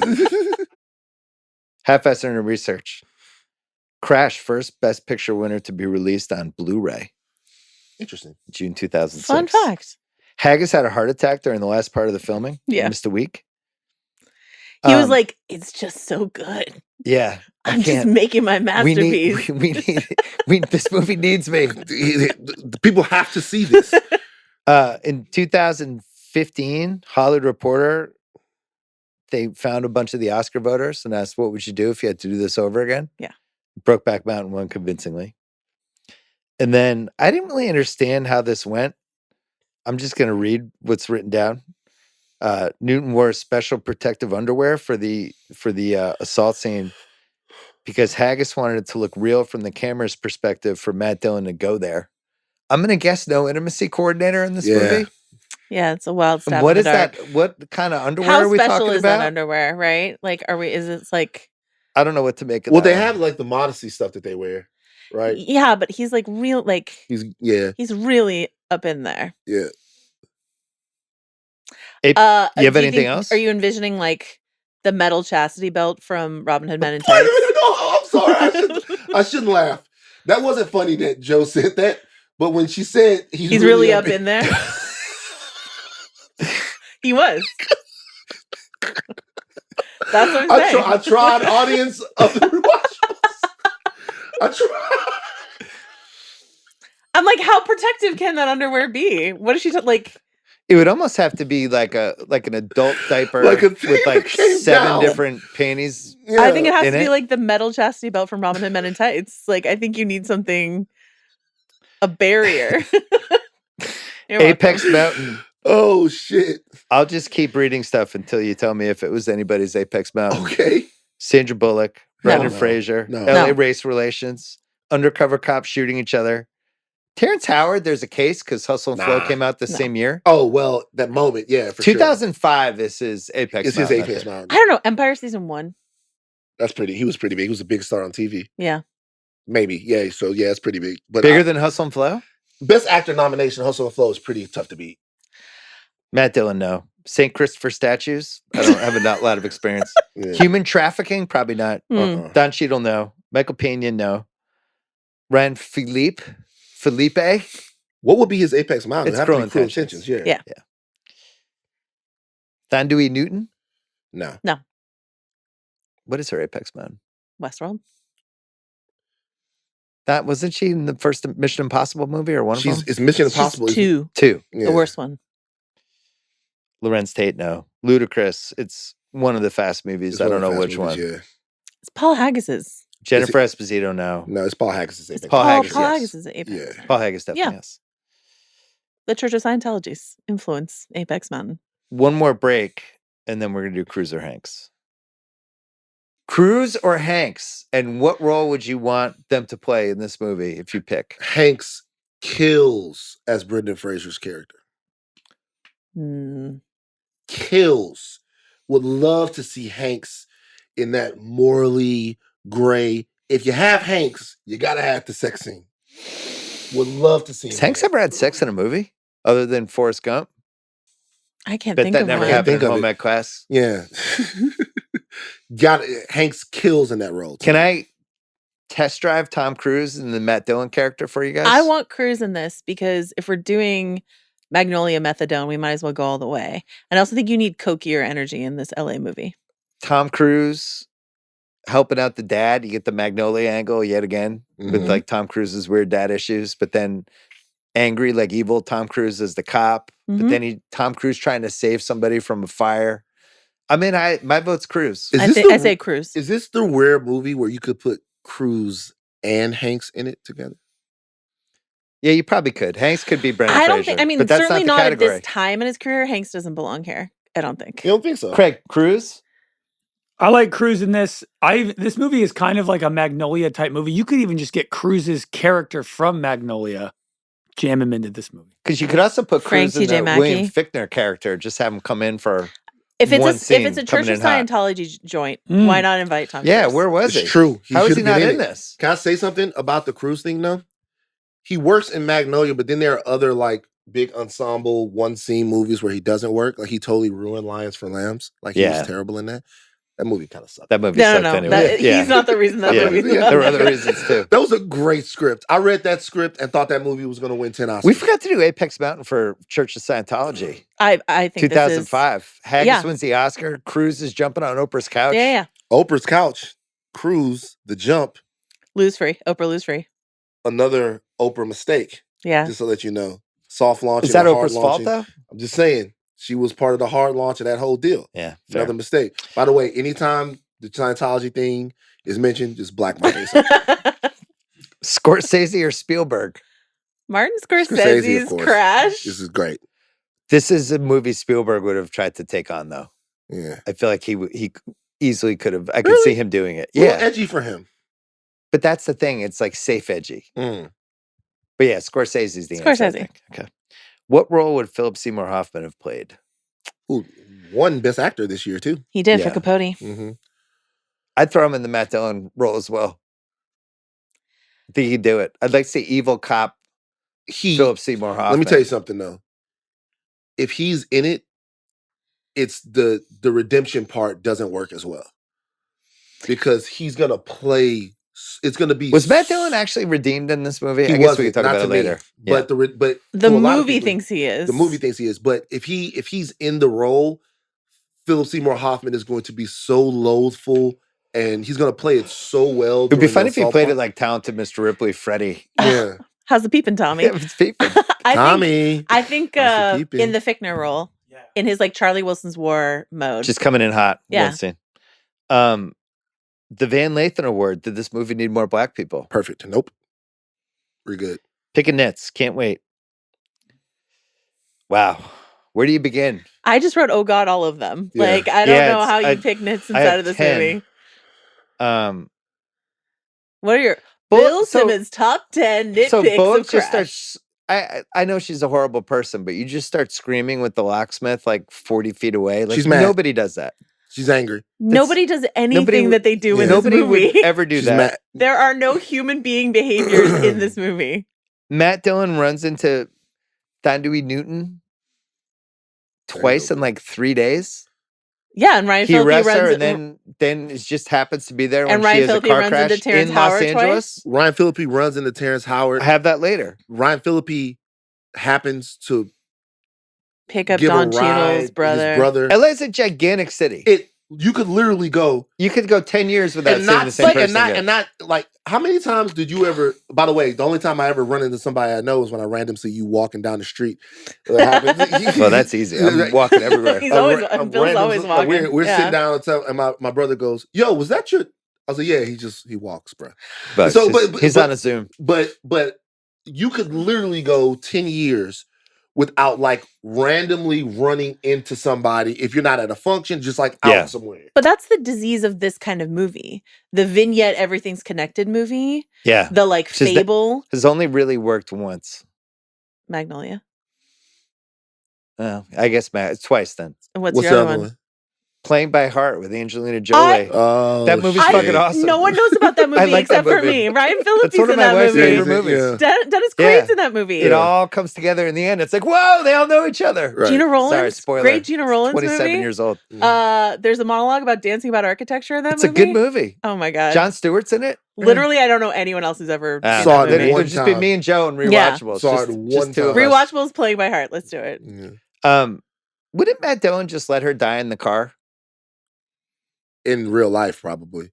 But remember, he's like, oh shit, this is the lady who could probably get me kicked off the force and in a 5-year lawsuit. I should just kind of let her go. There's another version of this movie where he runs up to her and he sees her. He looks around And he like drops a cigarette. Yeah, drops the match. Oh yeah. That's honestly better movie. A better movie. Yeah, better movie. She's catching it. She's like, he's just walking away. Yeah, that's a better movie. So when Terrence Howard gets carjacked and drives off, and the cops see something happening, right? And then they decide something's happened to the car. They chase it to this driveway where he's driving erratically. Mm-hmm. They don't walk toward the car. They don't check out, make sure nobody else is in the car. Well, Luda is slouching. Yeah. I'm just. Is this how police work goes? It's a felony stop at that point. You're on a felony stop. You're at least putting him in handcuffs for 2 minutes, and you're at least checking to see if anyone else is in the car. Oh no, you're talking about after. Yeah, when they have him, when Ryan Felipe when comes Ludacris in. is slouching in the front seat. Yeah, they're checking the car. Well, hold on. But Ryan Phillippe's like, let's just walk away from Well, this. at the beginning of it, you're not checking. These guys are policemen. At the beginning of it, you're not checking the car. Like, you're on a felony stop. You have to neutralize him first. You ever been? You haven't, obviously. No, I'm saying once they neutralize him, you're still checking the car. You're gonna go check the car, but they hadn't ever really neutralized him because he was still walking. It's an absurd scene. He was advancing towards them, so like they're gonna be like, if they go, get out the car, get out the car, get out the car. You get out the car, whatever. But like they're gonna deal with him first before they go check. He wouldn't even sit down on the curb, so like they weren't doing anything. Don Cheadle gets into a car accident right where his brother had just been killed. What are the odds of that? Like one in a cajillion? I think he was supposed to show up to that scene and gets in the car. And then gets in the car accident while he's on there. Yeah. The white van just has keys in it for 12 hours. Nobody just takes it. Sure. The chop shop guy knew exactly what to do in an unexpected human trafficking situation. He just knows how to sell people. Not his first rodeo. Is this a real human being? I would think. Hold on, I'm going to call Al. Wait a minute. He's like, first of all, they're Thai or Cambodian. Secondly, he knows the whole deal. I would think that he would be like, I mean, he didn't want the heat of the blood spatter from earlier, but he wants the heat of selling. But trafficking beings. sounds great. Yeah. So I would think he'd have been even more freaked out. But he wasn't. He got all fucking. I think he knows what he's doing. Thomas Jefferson with this shit. Are he chop was shop like, guys slavery. secretly the most evil people on the planet? That's one of the lessons from Crash. They're actually supposed to be kind of cool. That's what I thought. Yeah. Any other nitpicks? No. Right. Just the whole movie. Sequel, prequel, prestige TV, all black cast are Untouchable. We mentioned earlier it became a Starz TV show in 2008. I think there's a prestige version of this show that you could try to make. I wouldn't want to watch it, but I think it makes more sense in that context than a movie. I think it's Untouchable but not the way you usually use Untouchable on this show. True. You could orient. It's touchable. It's touchable. You could orient a prestige show around the case that Don Cheadle was on, right? Yeah. Around that case, like with the dirty cop and the whole deal and the machinations within like City Hall. And then it could spread out from there, then to the DA, then to his son, then to his brother. It would have to be a black showrunner. The sequel to this is The Hunt for Ryan Phillippe, right? Is Ryan Phillippe going back to work? He burned his car. Is he going to Mexico? Back to work. He's going back to work? Yeah, he's got to go back to work. So Don Cheadle's looking for the murderer of his brother who is on the force. All of that. That's part of the show. Cord Jefferson's Crash. But it's a comedy. Yep. Oh. After he does Entourage, he does Entourage. He does it. Guess what? It's already a comedy. Crash is already a comedy. He just does it. It's like when Gus Van Sant did Psycho as a shot-by-shot remake. Shot-by-shot remake. Cord just does a shot-by-shot Yeah, Crash get Vince Vaughn. remake. What is he doing? Is this movie better with Wayne Jenkins, Danny Trejo, Doris Burke, Sam Jackson, No, Byron Mayo, Barney Cousins, Tony Romo, Harley Mays, Chris Collinsworth, Daniel Plainview, Longlegs, or Wilford Brimley in The Firm? The question is, how is Danny Trejo not in this fucking movie? He must have been filming another movie. Yeah, it's so LA crimey. Like, how is he not in it? They didn't find anything for him in this anywhere. Wilford Brimley in The Firm in the Fichtner role.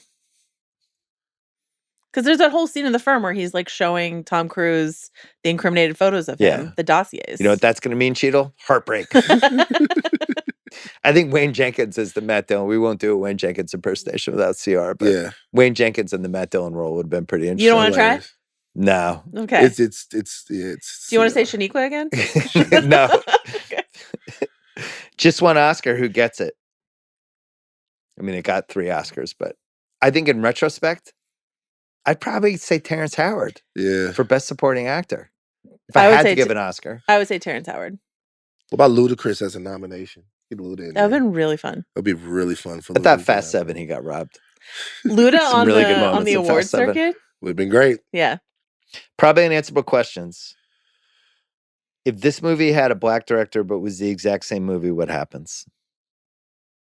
And a serious rewrite of the screenplay? I'm saying it's the exact same movie. Exact same movie. Every single moment is the same, but the director's black. What They happens? run him out of town. I'm telling you, man. It would have been. Oh, it doesn't get any Oscars. Yeah. They'd run him out of time. It would have been. He's just got to. He or she would have just gotten destroyed from all sides. Any other unanswerables? How did this movie beat Brokeback Mountain? I guess that's not really the question. I think of the that category, had more to but do with Brokeback Mountain and where the country was Yeah. in 2005. Yeah. That's it. And the Academy specifically. Yeah. And old white dudes who were probably 70 to 80% of the vote at this point. I'll say something about Brokeback Mountain. Is Brokeback Mountain went for it. When you were in the theater watching Brokeback Mountain, that actually made me read the short story after. When you were in the theater watching Brokeback Mountain didn't make that story for consumption with people that would be uncomfortable with any of the, and not even just the sex, the love and the affection between the two men. Brokeback Mountain said either you're ready for it or you're not. And they weren't quite ready. It doesn't seem like we're probably doing it this year for Rewatchables. It doesn't seem as crazy now when you're watching it as it did in 2005 that there was a mainstream movie that was going for some of the stuff it was going for. Now it's like 20 years later, it's like, of course they made this movie. Well, it's mostly I think that like Gyllenhaal and Ledger were, but like Ang Lee wins Best Director. It's not inconceivable that it wins Best Picture. I think it was Well, really, I think that's why really everybody was close. shocked. I think it was a heavy favorite. Yeah, no, I mean, It's just like if it's gonna Now lose, it's crazy. Now it's if you're so- redoing Oscars, it's one of the first ones you redo. But like if it's gonna lose to anything, that it loses to Crash is What just else was like, nominated that year? Well, there was Munich was nominated that year. Yeah, yeah. Capote. Capote was the other one. Yeah. And then Good Night, Good Luck, which is not a So good not a It was a bad incredibly movie year. strong Yeah, it was a bad Best movie year. Picture year, right? No. But Brokeback should have won. It's Yeah, for crazy sure. that it Yeah. didn't win. What piece of memorabilia would you want or not want from this movie? It's probably the fortified underwear would be my pick for the not want. Game worn fortified underwear. No, thank you. You don't think Thandiwe Newton kept that? Probably got it. dump that one. Yeah. The St. Christopher's statue. I was gonna say guess? the St. Christopher statue. Probably You're gonna Yeah. say yes. the most notable thing. Coach Finstock Award, best life lesson. Everyone's a racist. But also, everyone's not a racist. You can be racist as long as you can save be a someone's redeemable life. racist. Yeah, everyone is a little bad, but everyone is. We're all like pizza. We How can only be about- so bad. How about public transportation? It's not so bad. It's better than It's a getting good in a life car with lesson. Ryan You're right. Phillippe. Yep. Good point. Yeah. Best double feature choice. What do you have, Joe? 25th Hour. Oh, That's interesting. an interesting one. Wow. You know that movie has the like hyper racist rants from all the characters inside of it, but it's like we did this better. This is how Spike did, so Grand Canyon. come on. That's a great one. Come on. No, that's the answer. I was going to say American History X, Yeah. but this Grand Canyon's perfect. Grand Canyon. Because that's like the previous generation's version of Grand this movie. Canyon. The kind of same version. Uh-oh, we took a wrong turn coming back from the Laker game. You're right. Oh my Oh, no. god. That movie's funny, too. I still fuck with Grand Canyon. I kinda like it, too. I know everybody. She finds a baby. I know everybody hates it. I Mary still fuck with McDonald Grand finds a Canyon. baby? Yeah, That's It's amazing. our baby. yeah. I fuck with Grand Canyon. Who won the movie? I guess Paul Haggis. Yeah, Paul Haggis won. I've never And we been- all collectively lost, I think, as a culture. Craig, had you ever seen this movie? No, I've never been more I had interested. heard about it. Certainly. So you knew. You were a little prejudiced by what you had heard. Yeah. I So thought what'd you- this was like the best movie I've seen in 10 years. I'm completely lying. I was about to say, bro, what the shit? No. You know that meme that's like, my expectations were low, but holy fuck? Yeah. That is how I felt. I thought this would at least have something I could kind of grab onto. I thought this was a horrible movie. What was the worst part of this horrible movie for you? Honestly, how unsubtle it is and how lack of nuance there is. Just, I don't know, shocking at 2005. Maybe that was a terrible time. You know what's funny is I do think the movie, if it were to come out now, I kind of think it would still be really successful. I think this movie would still make a lot of money amongst a certain crowd, because it's kind of like if a Facebook post was a movie. Like, there's that kind of Facebook pseudo-intellectual, like, warped sentimental bullshit that I think it didn't a even lot make a of lot of people money would then. like. It didn't even make a lot of money then. It made almost 100 million. No, it made like 100 million on a six. That's crazy. Like relative to the budget. But like, we used to live in a society where we watched more movies. But That's true. Who is watching this movie now? Everybody's on Facebook. Craig, the movie would come out and like we would go ape shit. It would end careers. It would people. Movies. Queen and Slip, like any movie that delves into this that doesn't do it authentically now is held up in such detest. You couldn't make it with any of the big names or anything like that. But what was that? What was that movie that came out a couple years ago? That religious movie that did really well. Talking about God's Not Dead? No, it was about like the Sound of Freedom. Sound of Freedom. Oh yeah. shit! You talking about like something different though? Yeah, but I think there's there's a world in which it catches fire in that way. Because of that kind Wasn't of Sound of side Freedom of the one that they society. like astroturfed the theaters though? That like people weren't actually seeing that they were just mass buying tickets to make it seem like people were seeing the movie. Pay it forward model. Also, mass church groups, mega churches would get their people and like take their people to go see the movie after church. But though, to be honest with you, I might make one of those. Those movies do well. Like I'm being for real. I might make one of those. Like what is your mega church scam movie called, Van? Ooh, that's a good one. Yeah. Oh, you know what it is? He won't be making a Scientology movie. We've learned that during this pod. Nothing. They blacked his face out again. Yeah, black my face out again. Mine is gonna be about a prosperity preacher, like a black prosperity preacher that preaches kind of like Leap of Faith. Yeah. It's a shadow remake of Leap of Faith with Steve Martin. It's about a black prosperity preacher that's actually just trying to get money, but then something happens, and he really catches the spirit. All right, he really catches the spirit, and then I'm gonna put all of the people in it. Keith David gonna be in my shit, and like we're gonna put all of the people in it, and then we just gonna go church to church to church to church to church, running it up. I can't believe every actor. It's called The Price of Heaven. I can't believe every actor read the script and was like, "Yeah, this is an awesome choice for me in my career right now." Craig, I guarantee you, they were so thrilled. I know. I bet. I really think it's hard to overstate how weird 2005 was. Well, I could just see as how a in the stretch moment in society. I could see how in the moment, if you're an impressionable young person and you go see this movie, like your 10-minute regret thing, I could even see it being like a year-long regret. I'm surprised Ebert didn't walk it back, because he usually does when he has bad takes. But you can see how in the moment somebody could walk away being like, this felt important. But just put it in context, okay? So post 9/11, we are dealing with a lot of 9/11 was almost. It wasn't the beginning of online. It was the beginning of this really harsh approach to discourse, where we're like tribalism. To where we're like really litigating the all the idiosyncrasies between us and all of that stuff like that. And this movie deals in that. Then you have like the Bush era where we thought we were divided. We weren't even nearly as divided as we are now. It was actually a movie perfect for its time in a way to look at. I felt like we weren't. I thought 9/11 in some ways brought people a little closer. It did, but and then Tom Brady and the Patriots started winning Super Bowls, and that brought people closer. It did, but it gave people license to say. I feel like it gave people license to say things that they weren't saying in the 90s. You know what I mean? Like we went through a phase in the 90s, political PC culture, right? And then 9/11 happened, and it just sort of let the lid off of a lot of stuff. It's happening a little bit again right now. Mm-hmm. Right, but then also remember that like by the time 2005 comes, we're just beginning to sort of re-examine all of the stuff. Well, but the OJ verdict starts it, right? The way everybody reacted to the OJ verdict was illuminating in a lot of different ways, and that kind of led toward. But then by the late 90s, I don't know, it felt like things had Oh, you know why? Could be kind of moved on. You know why? Why? Because everybody was getting money and we were having fun. Like then 9/11 happened. And then everybody, it's like, oh shit. Everybody Bill Clinton, party president. Party president. Party we were president. having fun. Fucking NSYNC, Backstreet Boys. Everybody was having a good time. The economy was good. Everybody was having fun. And then stuff starts to happen. And we start to go, oh, okay. Joe Francis, girls were going wild. Bruh. 2 a.m. 2 a.m. Dun, dun, dun, dun, dun, dun. We're in South Padre Island, Texas. Wrestling was the best it's ever been. Wrestling, the Attitude Era was fun.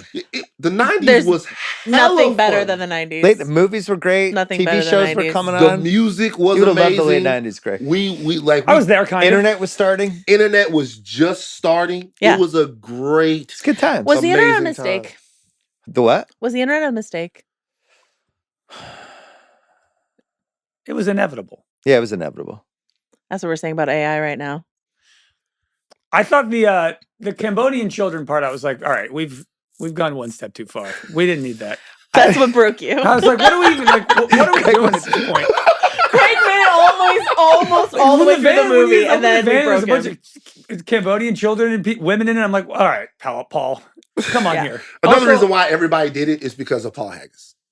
Yeah, He was Million Dollar Baby. $1 Million Baby, yeah. Also, I love that the only character he didn't redeem was the store owner, the Persian guy. Like he didn't redeem. Like he We was saw just an like, angel. oh, God saved me from I think killing he had this as much little of a girl. redemption as Matt Dillon, where they're just sort of like Christmas in LA. But Haggis tried to redeem Matt Dillon, even though it was ridiculous. Like he didn't even try to redeem. What was the redemption for the store owner? They're getting rid of the gun, Yeah. and he's not going to go shoot people in the Just street like, anymore. Yeah, he tried to kill him. He thought God saved him. He killed a kid, bruh. I don't care. He did it. He guilty. 100%. That's a charge. See, that shot is also the two shots they use in the promotion of this, like when you're Googling this movie, is the Thandiwe Newton in Matt Dillon's arms Yeah. and then Michael Peña scream. Right. Yeah. Oh, Crash God. coming Friday. I would watch Amelia Perez 20 times in a row before I watch Crash again. Actually, to be honest with you, Amelia Perez is kind of the Crash of its day. Similar similarities. Except we took a turn before it won Best Picture. Here's a question for you. We sure did. Watching this movie, did you think you were watching the kind of movie where like the kid is gonna die? I did think the kid was going to Yeah. die. Or like it's a different experience rewatching Crash. I hadn't seen it in a long time. like Terrence Howard gets out. And I puts thought a- Michael Peña died in the movie. That was my memory of it. And Oh, then yeah. There's when he certain didn't die, I was stakes like, in the oh, movie I when you watch it forgot. the first time. Terrence Howard Yeah. gets out of the car with a gun in the back of his belt. You're like, something terrible's The gonna cops happen. gonna kill him, Yeah. yeah. Yeah, yeah. The And then it's Peña like, scene was nerve wracking. I was Yeah. going to be really yeah, sad. Craig if they liked killed the her. movie. no, Just it's let him just, in it. but then You'll you watch rewatch it again. it No, it was knowing the the worst girl's movie I've gonna be ever seen. safe, Terrence Howard's gonna be safe, and you're just sort of like, well, it's just Lawrence Tate, and we don't really care. This So- movie won Best Picture. I'm telling you, man, I don't know what movie I'd rather watch or I wouldn't rather watch than this. Like The Room, Tommy Wiseau. I would watch that. Well, that's just fun. I would watch This is- anything over this. Yeah. Liz came in halfway through and was like, what is going on? Like every 5 minutes, it's this like ridiculously over the top racist interaction. Yeah. Yeah, that's Crash. That We was the did it. Rewatchables. There you can go. watch us every week on Spotify now on video. You can watch us on Ringer Movies. You can see these two in House of R and Midnight Boys. Midnight and Boys, yep. Beep beep. Beep, beep. And Pew, pew. Wait, did you I guys say said beep beep. And then, That's all I'm gonna do now. And then That's all I'm I gonna do now. repeated it because I I- didn't realize what he was doing. It's pew pew. No. But I said beep It's the beep. Midnight Boys. Beep beep. It's That's pew it now. pew. I don't care. I did beep beep. It's Why would beep you beep do now. beep beep 'Cause when I it's did pew my own pew? version of it. Oh, there It's you go. beep beep Free now. country. Fine. Midnight Boys, beep Beep, beep. Yeah. Johnny 5. I'm not doing Boys. pew Like the pew. little Roadrunner. Beep, Yeah, beep beep. beep beep. And higher learning as well. Yeah. Yeah. Thank you both. Thank you.